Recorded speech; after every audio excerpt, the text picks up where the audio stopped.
Bismillahirrahmanirrahim. Assalamualaikum warahmatullahi wabarakatuh. Kaum muslimin dan muslimat dimanapun berada, alhamdulillah pada hari ini kita teruskan kajian kita tentang puasa yang kita ambil dari buku Profesor Dr. Kiai Farid, puasa ibadah kayak mana, yang di sini insyaallah kita akan tuntaskan dalam kesempatan ini. Kemarin kita sudah bahas beberapa praktek-praktek puasa orang Yahudi maupun Nasrani. Ya. Maka hari ini kita akan membahas beberapa praktek puasa orang-orang sebelum Islam. Ya. Kalau kemarin kita bahas umat Nabi Isa, itu tradisi puasanya dijelaskan dalam Bible, ya. Perjanjian Baru Matius 4:16 sampai 18. Nah, bagaimana dengan puasa orang-orang Arab sebelum Islam? Nah, ya. Jadi orang-orang Arab yang sebelum Islam juga mereka berpuasa.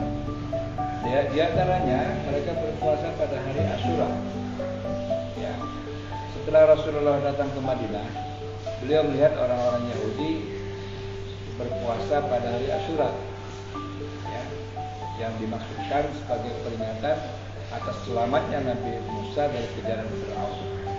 Jadi atas itu mereka melakukan puasa, ya.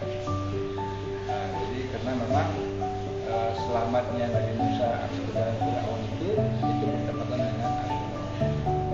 Maka karena lebih berhak dalam mengenai Nabi Musa, beliau berpuasa pada hari itu dan menyuruh para sahabat berpuasa. Ya.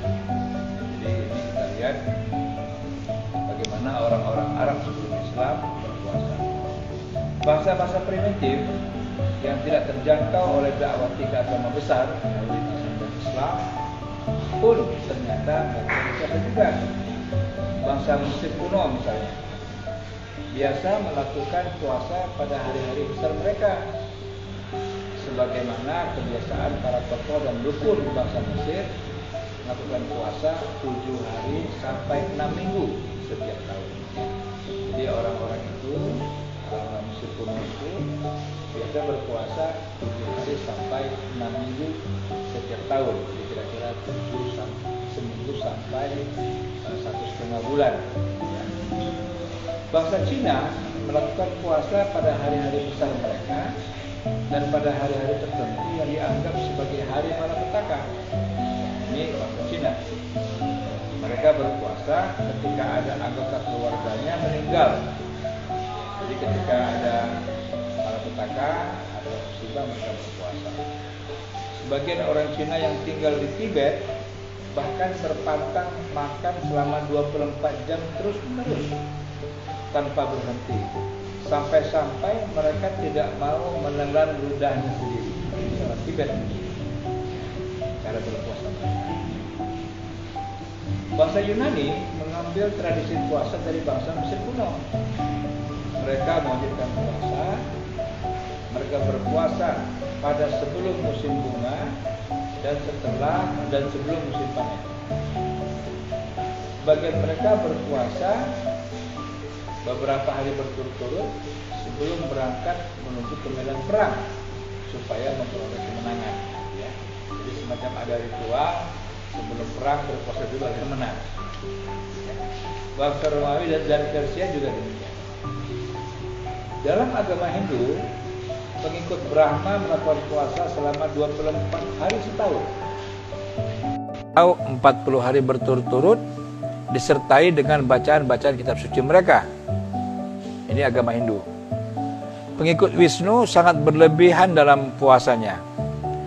Ada yang tidur di atas paku menyiksa diri, berdiri terus tidak duduk, dan bahkan ada yang bergelimungan di bawah terik matahari. Ya, agama Hindu pun ada berbeda-beda. Ada pengikut Brahma, ada pengikut Wisnu. Ya, nah yang berat puasanya adalah pengikut Wisnu. Para bisu agama Buddha di Vietnam melakukan puasa sebagai protes terhadap orang atau bangsa lain yang dianggap berlaku tidak adil pada mereka. Konon Mahatma Gandhi berpuasa selama 21 hari demi persahabatan dan persatuan antara umat Hindu dan Islam di India. Sayang, kemudian Hindustan ketika itu terpecah menjadi dua negara, India dan Pakistan, ya, karena orang-orang Islam mendirikan negara, yaitu negara Pakistan.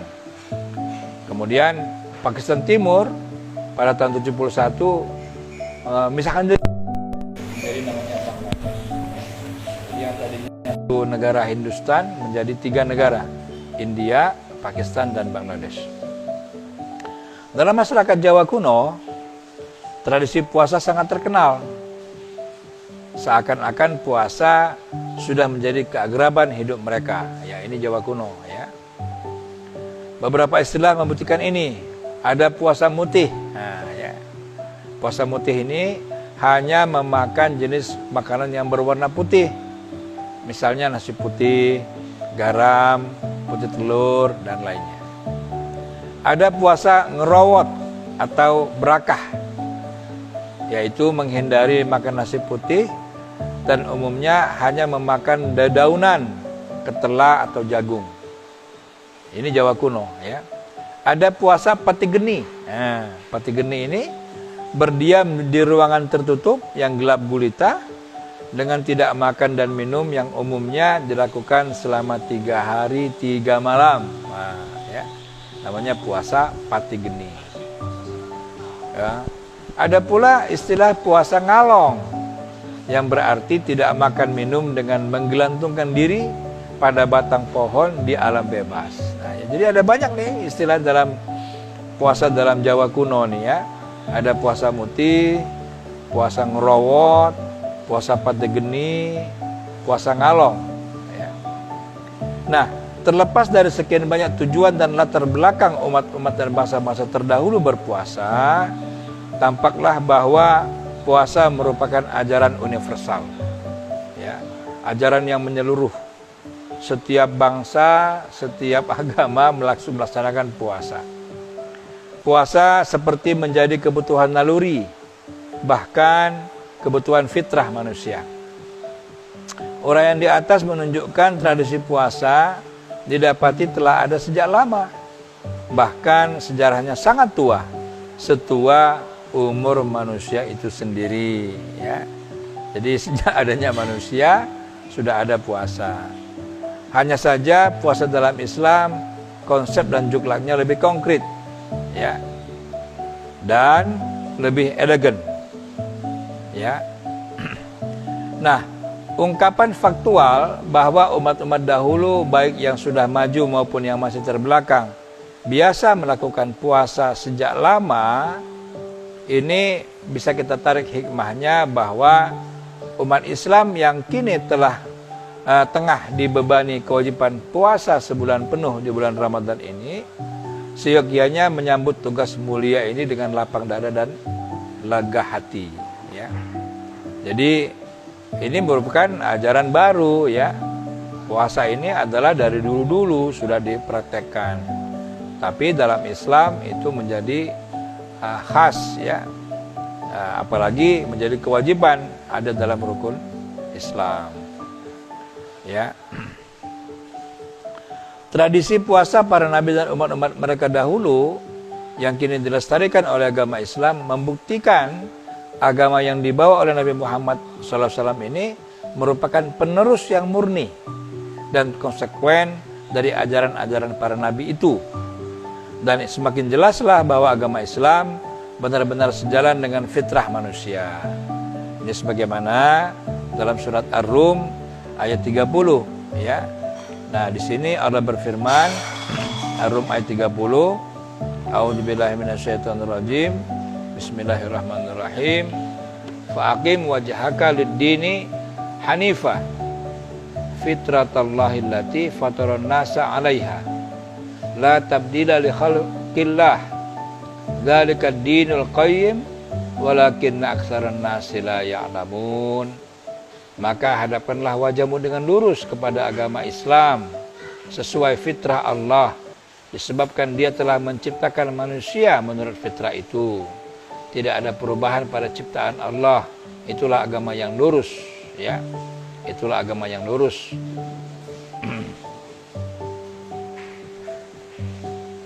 Tetapi ada tapinya nih, tapi kebanyakan manusia tidak mengetahui ya. Jadi agama Islam ini adalah agama yang sesuai fitrah, yang lurus ya. Nah juga pada ayat yang lain Allah berfirman dalam surat Asy-Syura ya. Surat Asy-Syura ini surat yang ke-42 ya, ayatnya ayat 13 ya. Di sini juga Allah berfirman, a'udzubillahi minasyaitonirrajim, syara'alakum minad-din ma wassa bihi Nuhan walladzi auhayna ilaika wa ma wassayna bihi Ibrahima wa Musa wa Isa an aqimud dina wa la tatafarraqu fi kabura 'alal musyrikina ma tad'uuhum ilaih Allahu yajtabi ilaih may yasha wa yahdi ilaih wa yahdi ilaihi may yunib. Dia Allah telah mensyariatkan kepadamu agama yang telah diwasiatkannya kepada Nuh, dan apa yang telah kami wahyukan kepadamu wahai Muhammad, dan apa yang telah kami wasiatkan kepada Ibrahim, Musa dan Isa, yaitu tegakkanlah agama dan janganlah kamu berpecah belah di dalamnya. Sangat berat bagi orang-orang musyrik itu untuk mengikuti agama yang kamu suruhkan itu. Allah memilih orang yang Dia kehendaki kepada agama tauhid dan memberi petunjuk kepada agamanya bagi orang yang kembali kepadanya ya. Jadi dua ayat ini menjelaskan bahwasanya agama Islam adalah agama yang fitrah ya, agama yang sesuai dengan fitrah manusia. Perintah puasa dalam Islam tidak memberatkan, tapi juga tidak digampang-gampangkan gitu ya. Terbukti dengan adanya pengecualian bagi beberapa golongan tertentu. Jadi ada keringanan gitu ya, seperti mereka yang sakit dan apabila berpuasa dikhawatirkan memperparah sakitnya, itu boleh tidak berpuasa. Juga bagi wanita yang melahirkan dan menyusui ada dispensasi. Termasuk pula mereka yang tua renta dan sakit berkepanjangan tak tahu kapan sembuhnya. Bagi mereka yang melakukan perjalanan dan mengalami kepayahan pun diberikan keringanan atau rukhsah untuk boleh membatalkan puasanya. Namun jika kuat, puasa lebih baik. Itulah indahnya syariat puasa dalam Islam ya. Jadi puasa itu ada aturannya, ada SOP-nya ya. Tidak diberat-beratkan, tidak digampang-gampangkan. Puasa dalam Islam selain mengandung aturan menahan diri dari hal yang membatalkan, juga ada adab-adabnya, ada etikanya. Ada juga hal-hal yang dapat menambah pahala puasa, ada juga yang bisa menguranginya. Berbeda dengan ajaran lain, ketika berpuasa seseorang harus berdiam diri atau mengurangi aktivitas. Dalam Islam, ketika puasa justru dianjurkan untuk banyak berkarya. Nah, ya. Bahkan Rasulullah SAW, para sahabat dan orang-orang terdahulu mencontohkan ini, di mana mereka memenangkan peperangan yang dahsyat ketika bulan Ramadan dalam kondisi sedang berpuasa. Bayangkan ya, berpuasa, berperang dan menang. Ya. Kemenangan gemilang di zaman Nabi atau era-era berikutnya pun hampir selalu diraih ketika kaum muslimin tengah berpuasa Ramadan. Ya, jadi justru di bulan puasa kaum muslimin lebih giat dalam bekerja, beribadah dan menghasilkan sesuatu. Ya, jadi oleh karena itu mari kita jadikan bulan Ramadan ini adalah bulan produktivitas, di mana kita berkarya, bekerja, beribadah ya secara maksimal dan kita hasilkan sesuatu. Ya. Nah, kewajiban puasa ditetapkan pada bulan Sya'ban tahun kedua Hijrah. Menurut ijma ulama, setelah penetapan kewajiban puasa tersebut, Rasulullah SAW telah melakukan puasa sebanyak 9 kali Ramadan sampai beliau wafat atau meninggal dunia. Demikian para kaum muslim dan muslimat, bahasan kita pada kali ini, di mana tadi kita mendengarkan bagaimana bentuk puasa orang-orang sebelum Islam, dan Islam meneruskan puasa tetapi dengan syariat yang khas, yang ada juklaknya, yang ada juknisnya.